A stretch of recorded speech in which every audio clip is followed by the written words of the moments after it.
Hey, my beautiful people, nice to be here with you again. Today I decided that I'm gonna do some fish for dinner, and I've got some frozen fish in the freezer, and decided, yeah, I'll do my Jaxz style one pot fish dinner. And here are the ingredients that we're going to use. It's a quick and really easy dish to do. So we've got some fish seasoning over here, some olive oil, some margarine, buttery margarine. I like my butter. If I'm not going to use buttery margarine, then I'll use just butter. Some creme fraiche. I'm using the lighter style creme fraiche because I am watching me weight like.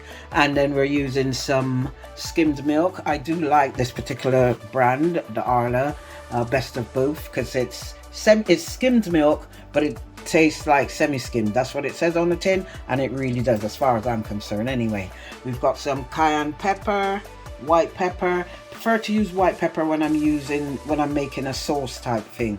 Then you don't have those little black specks or such in there. We're using a couple of slices of sweet peppers, and we don't need a lot.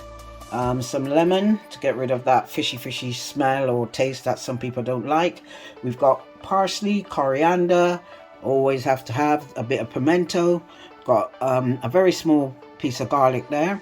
A bit of fish stock, just half or quarter of a fish stock. You really don't need a lot, especially when you're using fish seasoning, because that has salt in it already. A small onion, a couple of mushrooms, and that's just to bulk it up. And then we got some veg here. I got some sugar snap, green beans, carrots, and some frozen peas. And then I've got the main dish, or the main part of the dish, some frozen fish. Now, some people believe that frozen foods, veg and fish, stuff like that, is not as good as the fresh stuff, but that is not true. The nutritional value is the same. And if you don't believe me, Google it, okay? And this is just really frozen fish from your local supermarket. So in a packet like this, yeah, we could be using salmon, haddock, cod, pollock, whatever frozen fish you want to use, you can use it. You cook it from frozen. See on the pack, cook from frozen. It doesn't matter if it defrosts out, you can still do it. And actually, I have used these type of fish, the cod, and I've defrosted it, squeezed the water out of it, and used it to make good old battered fish for like fish and chips dinner. But anyway, back to this lot. What we're gonna do is, clean up the vegetables, slice them up, wash them, and have them all prepared and ready. So I'll be back in a tick. Okay, so here are all the ingredients chopped and ready to go. I must say, one thing I forgot to talk about was corn flour. Good old corn flour, that's what it is. Some people call it cornstarch, and we're going to be using that. Or we may not need to, but if we do, we'll use that to help thicken the sauce with the fish later on. Chop your coriander and your parsley as fine as you can. I use one of these. Mezzaluna, I call them rocker chopper. Rocker chopper is easier, don't you think? Right, this is a single blade one. When I'm doing small amounts of chopping up herbs, then I use the small blade one, or you can get a double blade one like that for when you're doing a bigger amount of herbs that you want to chop. And that's the Mezzaluna, or as I call it, rocker chopper. Anyway, back to the cooking now. So we've done all of that, and I've topped and tailed the green beans, and I've also slightly doctored I'd say the sugar snaps, because in the back of the sugar snaps and at the front there's a long little strip, and it can catch the back of your throat. So I'll show you what I tend to do with sugar snaps. So I get a knife and pull it like that, and that stringy thing there, as you can see, hopefully you'll see it, that stringy thing there can get the back of your throat and choke you basically. So I do take the time to take that out of the sugar snaps, and you get it at the back as well. So you just take your knife and you just basically pull it like that and get them out. Also, if you do that with your sugar snaps, remember you need to cook them less time. If you like your sugar snaps quite crunchy, then cook them less time, because obviously your liquid, your steam, water, milk, whatever you're using, you're cooking it in, it's going to get in there and soften it quite quickly. So depending on how you like it, then watch the time, watch how long you cook it. Okay, so first off, we've got about a tablespoon of olive oil I put in there, and a knob of butter. I say a knob because it is just a knob of butter. And what I'm going to do is just fry off the onions and the garlic a little bit, just to get rid of that rawness. I don't really want that raw taste. So we're going to fry the onions and garlic just for a couple of minutes or so. So that's what we're doing, as well as obviously the margarine or the butter, whichever you're using, will give it that nice buttery taste that most of us do like. Heat the oil a little bit higher than I have before adding your onions and that. We don't want them to burn, we're just going to get them a little translucent, I think the word is, or see-through, whichever one is easier for you to use. And then we're going to add our peppers. Right, so we chopped up the peppers. I'm going to add those in. Remember, this is just meant to be quick and easy, so no big fuss. And when I before I chopped the peppers small cubes like that, I did take a few slices off like this, and you'll see why I took a few slices off of what I had in the beginning. You'll see why I done that in a bit. So again, just taking the rawness off a bit. Don't put those in. We're just gonna stir that. Let those cook for a minute or so. So there we are. Our onions, garlic, and peppers are looking all pretty. I'm sure you can see that. Right, we're still on about 7. You could turn it down to 6, make it a bit slower if you want to. And the next thing we're going to do, we're just going to shake the pan, even out everything a bit. We're just going to put the fish in. Remember, you cook from frozen. I've had it out a little while, so it's defrosting a little bit, but that doesn't matter. And then we're going to add some milk.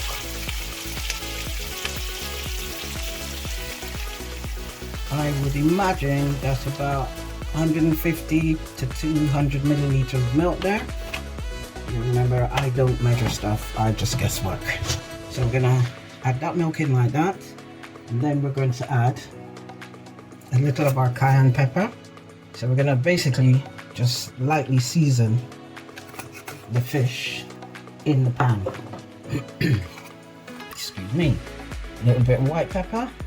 We're sprinkling it directly onto the fish. A little fish seasoning, and there you are, not using a lot, about half a teaspoon of fish seasoning. Remember, I said it's got quite a bit of salt in, so we don't want to use too much. It's just to season. And then sprinkle the coriander in all over.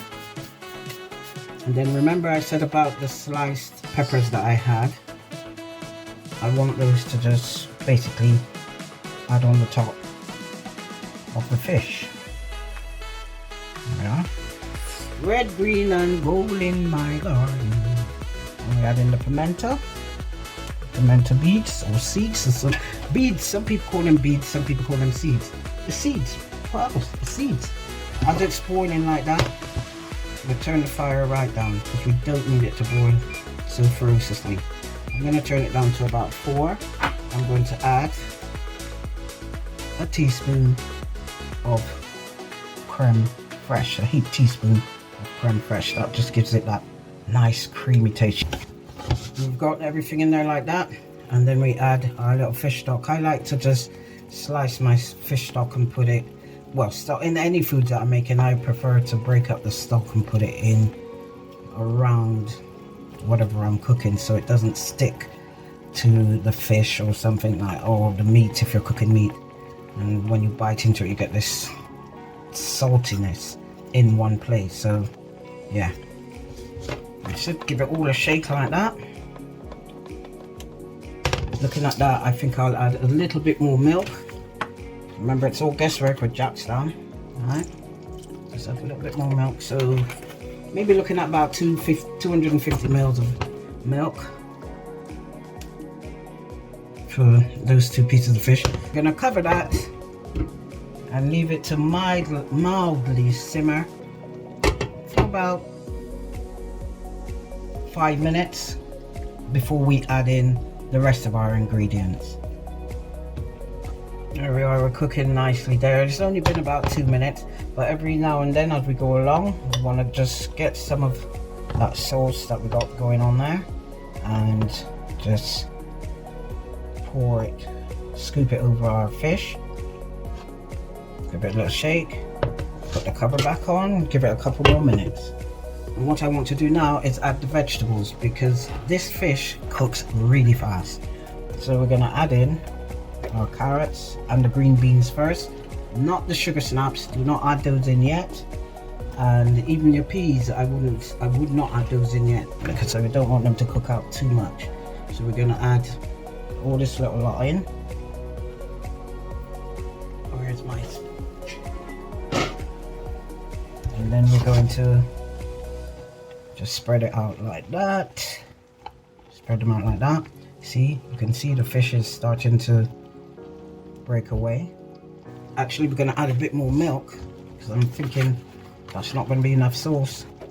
So I'm going to add a bit more milk. And usually I would warm milk up in the microwave and add it in warm or hot, so that our fish doesn't overcook. That's the better way to do it. Add warm milk or hot milk. Instead, what I'm going to do, now that I've added cold milk, I'm going to turn the fire to a higher heat, let it build up its heat and start to simmer, then turn it right down again. Now that's just been going for 2 minutes, and for me that fish is cooked. So I'm going to take the fish out, which you can do, and allow the rest of the stuff to continue cooking. So we take the fish out, place it there. And see, as I said, the fish, they tend to shrink. That's the only thing with frozen foods. It doesn't matter though. Frozen fish is a lot cheaper than fresh fish, and as I said, you don't lose no nutritional value. So use it.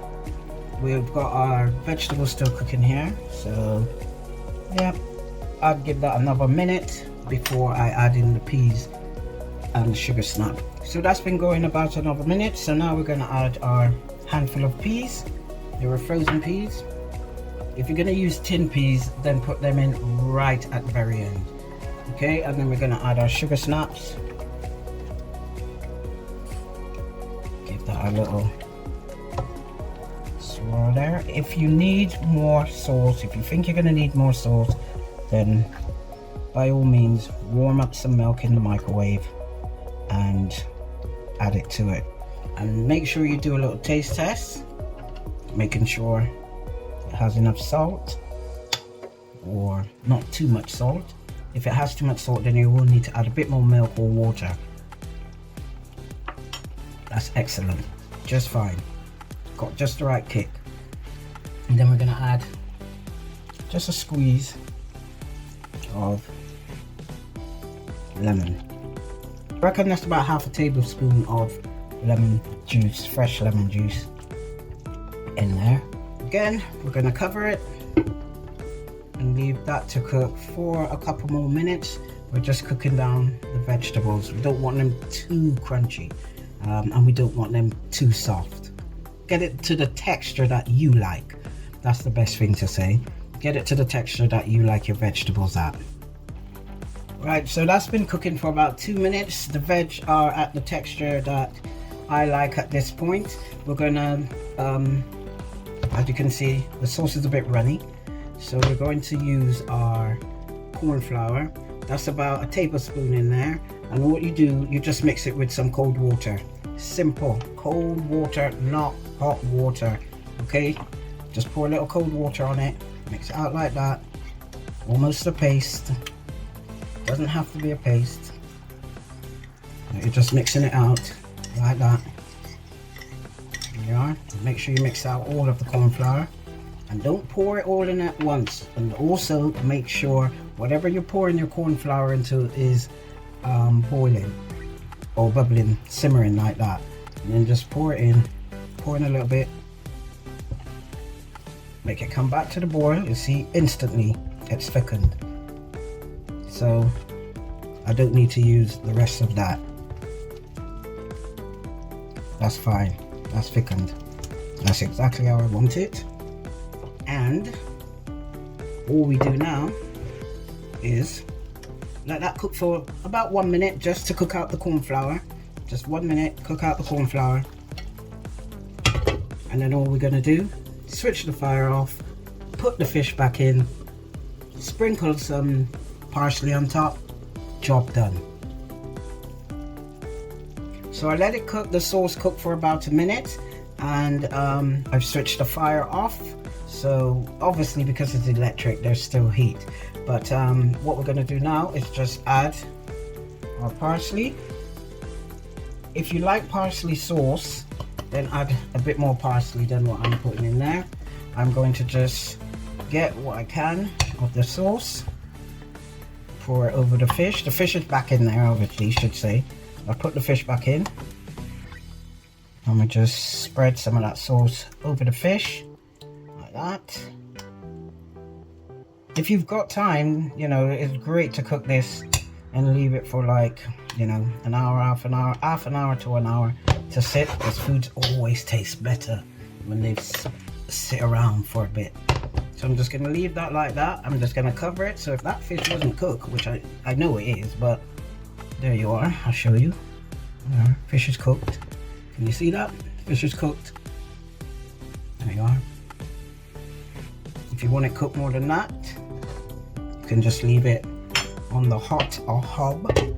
Cover it. You just cover it, leave it, and there you are. That's it. Fish and vegetables in sauce. One pot cooking. Quick time cooking.